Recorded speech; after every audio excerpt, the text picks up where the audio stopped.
Nous avons parlé du SAWA, de ce que le SAWA doit faire. Le SAWA doit rentrer dans le jeu. Le SAWA ne doit pas continuer à être à l'écart. Et si tu ne parles pas de la politique parlera pour toi. Si tu ne fais pas la politique fera la politique pour toi. Donc les SAWA doivent être dans la dynamique sociopolitique du Cameroun, prendre leurs responsabilités.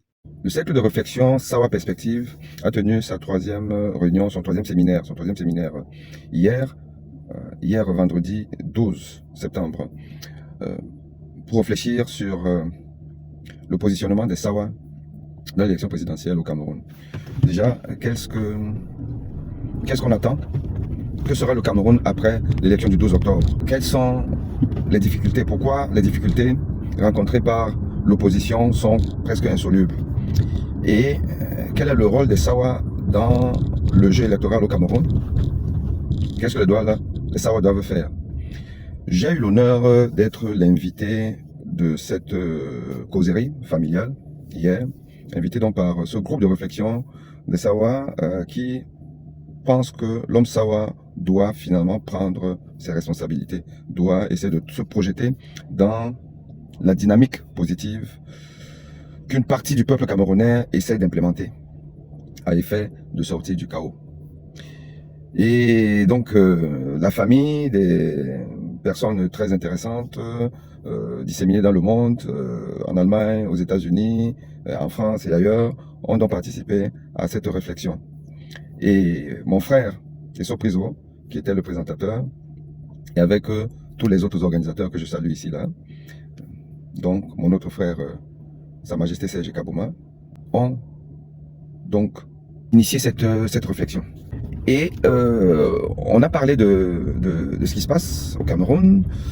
D'emblée, j'ai fait part de mon tableau sombre, enfin du tableau sombre que je vois, au cas où le 12 octobre, ou alors à l'issue du scrutin du 12 octobre, que nous soyons plutôt en train de célébrer la réélection arbitraire, parce qu'elle ne peut pas être juste. Il est impossible que le régime en place soit réélu au vu du bilan qu'il présente depuis déjà des décennies. J'ose croire encore que le peuple camerounais n'est pas suffisamment zombifié au point d'élire à la régulière M. Paul Biya. Du moins, ce qui reste de M. Paul Biya, la photo de Paul Biya. Donc, j'ai dit que si, à l'issue des dépouillements, et au vu de ce qui va être dit, c'est-à-dire que Paul Biya a gagné, le régime RDPC a gagné, en pratique, que Ngongo et Chantal Biya reprennent un autre mandat, parce que c'est ce qui sera dit. Si c'est dit, et c'est validé par le Conseil constitutionnel, ce qui va être le cas, que le peuple accepte ça, le peuple se résigne à passer à autre chose, à se projeter sur les élections futures, c'est-à-dire les régionales déjà, les sénatoriales, puis les législatives et les municipales de 2026. Si le peuple accepte ça, ça veut dire que le peuple a accepté d'officialiser la tyrannie la plus féroce du monde. Parce que si ce régime passe, vous imaginez qu'avec tous les soubresauts qu'il a connus, que le peuple a connus, que la nation a connus, avec les contestations, et que malgré tout ça, malgré un bilan des plus catastrophiques, le plus catastrophique du monde, si Ngongo, qui a transformé le palais présidentiel en sa chambre privée, où il reçoit toutes les personnes les plus abjectes possibles que la terre ne puisse produire, des personnes qui voient l'état des routes, qui voient l'état de la voirie, qui voient l'état du réseau sanitaire, du réseau éducatif, du tissu économique, du chômage galopant, la famine qui s'approche, que des personnes qui voient ça acceptent d'aller adouber un braqueur de la démocratie à la personne de Ngongo et son épouse officieuse, Chantal Biya. Si nous, le peuple camerounais, le peuple qui souffre, validons ce fait, ça veut simplement dire que nous avons donné la caution à ce régime de faire de nous ce qu'il veut. Or, ce régime ne sait que faire cela. Il ne sait que, en fait, réprimer, appauvrir et rien d'autre. Donc, le régime qui va faire face à une contestation qui ne sera plus larvée, mais une contestation ouverte. Parce que là où il y a un déni de justice, un déni de développement, là où il y a la mauvaise gouvernance, il y a forcément des contestations. Forcément des contestations. Et donc, les contestations vont être plus vives. Et il va bien falloir les étouffer. Et ça va être étouffé dans la répression. Puisque le régime aura compris que, de toutes les façons, leur répression ne rencontre pas une opposition farouche, sérieuse. Le Cameroun va donc plonger dans la terreur, avec l'adoubement des institutions internationales telles que l'ONU et des puissances occidentales qui, elles, n'ont qu'un seul intérêt, c'est piocher dans les richesses du Cameroun. Et elles ne peuvent mieux piocher qu'avec un gouvernement incompétent, une dictature qui s'appuie sur ces puissances-là pour avoir la même mise sur son peuple. Nous aurons donc validé ça. Ça veut dire que Atangandji, de l'administration territoriale, sera capable de liquider tous les partis d'opposition qui vont vouloir contester ce régime. J'imagine que le MRC, qui est quand même le parti qui conteste le plus, peut être radié, peut être mis hors d'état de nuire, comme son président l'a déjà été à l'occasion donc de ces élections présidentielles. Mais le parti peut disparaître totalement. Et tous les partis qui vont être dans la contestation sérieuse vont simplement être bannis. C'est ça qui est la réalité. Et les autres partis qui sont des partis fait valoir vont avoir une distribution de places dans les conseils municipaux, aux législatives, enfin, à l'Assemblée nationale et au Sénat à la guise de ce pouvoir. C'est-à-dire que le Cameroun sera géré de manière chirurgicale, mais par un mauvais chirurgien. Un chirurgien qui est là juste pour disséquer, pour trancher, pour couper des gorges. C'est ça qui est la réalité. Donc, se projeter sur, après 2000 octobre, avec ce que nous voyons venir là, c'est simplement aller au poteau d'exécution.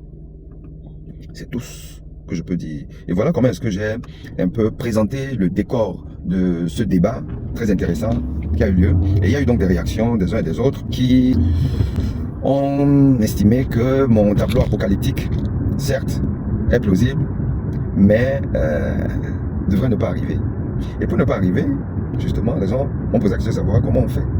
Comment on fait avec une opposition qui est dispersée, une opposition qui n'est pas au rendez-vous, et un peuple qui n'est pas prêt. Oui, effectivement, j'ai estimé que le peuple camerounais n'est pas prêt. On n'est pas prêt à prendre nos responsabilités, comme le peuple népalais a pris ses responsabilités. Parce que j'ai fait effectivement allusion à ce peuple népalais qui, voilà, là, d'être enseveli dans une dictature féroce, une dictature qui est venue remplacer une autre dictature, la royauté. En 2008, le Népal est rentré dans une gouvernance dite républicaine. Mais que de 2008 à ce jour, il n'y a eu que de la dictature, de la mauvaise gouvernance, de la répression. 30 millions de Népalais ont vécu sous le coup d'un régime répressif. Et qui a d'ailleurs voulu priver la jeunesse népalaise des réseaux sociaux. Oui, réseaux sociaux coupés, car le réseau social, c'est le véhicule de la contestation positive. Et le peuple en a eu ras-le-bol et a fait ce qu'il fallait faire, c'est-à-dire renverser cette dictature. Avec un premier ministre qui a dû s'enfuir, des ministres qui se sont vus déshabillés et jetés dans l'eau. Voilà un peuple qui semblait être résigné, mais qui a fini par avoir un sursaut républicain. Alors, le peuple camerounais, lui, il ne l'est pas. Et on essaye de nous donner des explications qui pour moi ne tiennent pas la route. Oui, il y a eu 92, il y a eu la répression, il y a eu 2008, les émeutes de faim, on a essayé, mais voilà, ce pouvoir a fini par avoir raison et que des gens ont le souvenir de ça. Et moi, je n'étais pas d'accord avec ça. Je n'étais pas d'accord parce que, en réalité, la jeunesse étudiantine d'aujourd'hui, c'est pas celle de 2008. Ils n'ont aucun souvenir de ça. Il n'y a pas vraiment des images de ce qui s'est passé en 2008. Voilà. Et il n'y a pas un peuple qui n'a pas connu une histoire dramatique, une histoire... Mais ça n'empêche pas le peuple d'aujourd'hui de prendre ses responsabilités. Hein? On ne peut pas rester sur le passé. Les Camerounais ne peuvent pas continuer à prendre pour excuse qu'en 92, encore qu'en 92, il n'y a pas eu grand-chose. Hein? Il y a eu des contestations, il y a eu quelques arrestations, il y a eu quelques morts, et puis on ne fait pas des omelettes sans casser des œufs. Voilà, c'est aussi ça qui est la réalité. Et donc après, 2008, il y a le prétexte de la faim, les gens ont marché, le pouvoir est sorti. Mais le problème c'est que le pouvoir est sorti, le pouvoir a fait le sale boulot parce qu'il n'y avait pas suffisamment de gens dehors.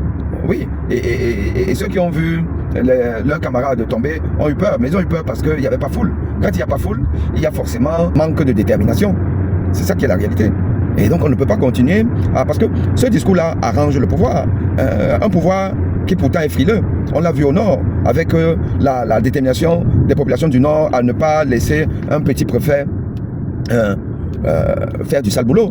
Donc on a vu ça au Nord. Donc ce qui veut dire que le régime de Yaoundé n'est pas aussi puissant que Saka. Il n'y a d'ailleurs aucune dictature qui soit suffisamment puissante, suffisamment ancrée pour vaincre un peuple debout. Un peuple qui pourtant est souverain. Voilà. Donc moi j'ai essayé de l'expliquer en disant que le peuple camerounais a deux alternatives. La première alternative, c'est de sortir dans la rue, de faire la révolution citoyenne, républicaine, démocratique. Car le peuple est le maître de son destin. Le peuple a confié son destin à une poignée de personnes qui finalement ne méritent pas cette confiance. Donc le peuple va rechercher sa souveraineté dans la rue. Et que si le peuple camerounais sort en masse des milliers de personnes dans les rues du Cameroun, mais la dictature ne va rien faire. Aujourd'hui, déjà comme nous ne sommes plus en 2008, nous sommes en 2025. Et en 2025, aujourd'hui, aucune dictature n'est suffisamment courageuse pour avoir les mains suffisamment sales en ayant liquidé 500, 1000, 2000, 3000 personnes. Ce n'est pas possible. Nous sommes 30 millions d'habitants. Ben, il suffit que les rues du Cameroun soient inondées d'1 million de personnes. La dictature ne fera rien. Le peuple camerounais n'est pas simplement courageux. Ça, c'est ce qu'il faut dire. Le peuple camerounais raisonne par le ventre et le bas-ventre. Et comme il y a encore une certaine autosuffisance alimentaire, que les gens peuvent encore manger, ça leur suffit.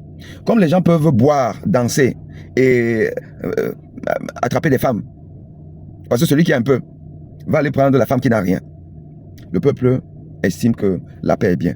Mais il n'y a aucune paix dans la pauvreté. Car les gens meurent. Les gens n'arrivent pas à se soigner. Les gens n'arrivent pas à s'éduquer. Et donc, si on ne se soigne pas, on ne s'éduque pas, on ne mange pas équilibré, ben on va être malade. On ne va pas être compétitif. Et on le voit aujourd'hui. Le Cameroun a perdu tous les classements de performance, de bonnes performances dans le monde. Tous les classements. Ça, c'est une réalité. Donc, la rue est essentielle. C'est elle qui peut emporter la dictature de Paul Biya. Car la dictature de Paul Biya n'est pas plus soft que celle du Népal. C'est de la même acabit. Donc Paul Biya, c'est un monsieur qui doit être chassé. Ses dirigeants, tels que les Ngongo, les Atangandji, les Grégorona, les femmes Ndongo, doivent être pourchassés, déshabillés et jetés à la mer, comme on a vu ce ministre népalais. Ils ont droit au même sort. Et nous devons nous réveiller. Vous ajoutez donc qu'il y a un plan B qui pourrait mettre le plan A, compte tenu de la trouille que les Camerounais ont à prendre leurs responsabilités. C'est la guerre économique, le boycott général, boycott généralisé, des avoirs de tous ceux qui sont pour le régime, les obligés du régime. C'est les influenceurs qui font la propagande du régime, c'est les opérateurs économiques camerounais qui fricotent avec le régime, qui profitent du régime et qui financent ce régime, qui financent la campagne du régime. J'ai pris l'exemple de Dampulo, qui a donné 200 millions aux frères de Ngongo, pour le régime. On les boycotte et on boycotte les avoirs français notamment, les avoirs français, parce que la France a quand même une certaine ascendance, au moins symbolique, sur le Cameroun. On le sait, par le fait que même les ministres camerounais n'arrivent pas à voir celui qui sera encore président du Cameroun. Mais l'ambassadeur de France le voit. Je l'ai dit. Bon, à ce niveau, il y a une réserve. Autant tous les panélistes ont été à peu près d'accord que oui, la guerre économique, le boycott général est une option plausible et qu'il faut pouvoir explorer. Mais ils ont aussi reconnu que ce serait difficile de mettre en place le boycott des opérateurs camerounais. Voilà, que le peuple aura du mal à comprendre ça et à suivre ça. Sur le temps plus que finalement, si on regarde, ce qui est vrai, c'est que quasiment tous les opérateurs économiques camerounais ont une certaine relation de complicité avec le régime, car c'est un régime qui a quand même réussi à affamer tout le monde, et si tu veux prospérer, tu es obligé de faire allégeance. Ok, voilà, donc je peux le comprendre. Donc on peut rester peut-être sur le boycott des avoirs français. Alors, il y a un professeur Paco, qui était dans le panel, qui a dit qu'à propos du boycott, il est aussi sceptique parce que il voit mal le Camerounais en train d'arrêter de prendre les castels et autres de boire. Parce que si tu leur dis ça, bon, ça peut être compliqué. Voilà. Et j'ai répondu à cette remarque qui est pertinente, car on connaît le rapport que le Camerounais a à la boisson, à l'alcoolisme, mais ça aussi c'est voulu par ce régime qui préfère endormir la population dans la boisson, dans l'ivresse. Ok, mais j'ai dit ceci, c'est que dans la vie, il faut savoir que tout commence par la parole. Et la parole est importante. Elle influence la conception de la vie. Elle influence les armes faibles. Lorsque vous trouvez une excuse à quelqu'un qui est dans un comportement plutôt non progressiste, progressiste, lorsque vous lui trouvez une excuse, ben il va s'engouffrer et il va justifier effectivement son manque de volonté par ce que vous lui avez dit. Dans une famille, quand vous avez deux parents, dont un est laxiste, un comprend toujours, trouve toutes les excuses au comportement des enfants, et qu'un autre est plutôt dans la sévérité, les enfants ont tendance à aller vers le parent le plus tolérant. La nature humaine a horreur de l'effort, aime bien la facilité. Donc, j'ai dit au professeur Paco, trouver cette explication au peuple camerounais, c'est encourager le peuple camerounais à ne pas faire l'effort nécessaire. Chacun de nous a besoin de faire un effort, un sacrifice pour sortir du chaos. Chacun de nous. Même les buveurs de bière doivent se sacrifier. Et nous devons les obliger à se sacrifier. Quelqu'un qui buvait 3 bières par jour, ben, il doit faire l'effort de ne prendre qu'une seule bière par jour. 2 bières de moins, c'est une perte du chiffre d'affaires de l'entreprise, de Castel et autres. Celui qui buvait 2 bières peut boire une demi-bière. C'est-à-dire une bière un jour sur 2. Et d'ailleurs, mieux encore, ne pas boire. Rester une semaine sans boire, ben c'est déjà sur le plan de la santé et de l'économie, c'est quand même une bonne chose. Nous devons encourager donc les gens à faire des sacrifices et non toujours essayer de trouver des explications pour justifier le fait que le peuple camerounais ne peut pas. Non, le peuple camerounais est zombifié. Et comme nous tous sommes tombés d'accord là-dessus hier, que nous sommes quand même un peuple zombifié. Mais une révolution n'a pas besoin de tout le monde. Une révolution ne se fait pas avec tout le peuple. Une révolution, c'est une masse critique de personnes qui fait la révolution. Une révolution n'a pas besoin de 30 millions d'habitants sur les 30 que compte le Cameroun.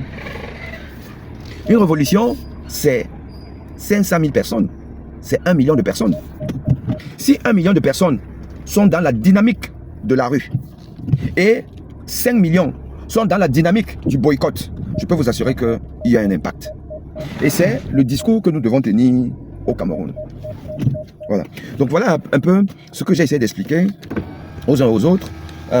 Et puis nous avons parlé du SAWA, de ce que le SAWA doit faire. Le SAWA doit rentrer dans le jeu. Le SAWA ne doit pas continuer à être à l'écart. J'ai pris l'exemple d'une association où je joue, où le dimanche, je suis allé et tout, et puis on discutait, les gens voulaient aborder la politique avec moi, parce que quand on me voit, on veut faire la politique, on dit que, dis-moi, t'as pas politique, dis-moi, t'as pas politique, on ne parle pas de la politique ici, là, on ne fait pas politique. Si tu ne parles pas de la politique parlera pour toi. Si tu fais pas la politique fera la politique pour toi. Donc les SAWA doivent être dans la dynamique sociopolitique du Cameroun, prendre les responsabilités. Voilà. Donc, je vais aborder le côté, parce que c'est une partie peut-être assez importante, le côté SAWA. Qu'est-ce que les SAWA doivent faire pour participer au changement? Ça, ce sera la deuxième partie de ce petit débrief. À bientôt.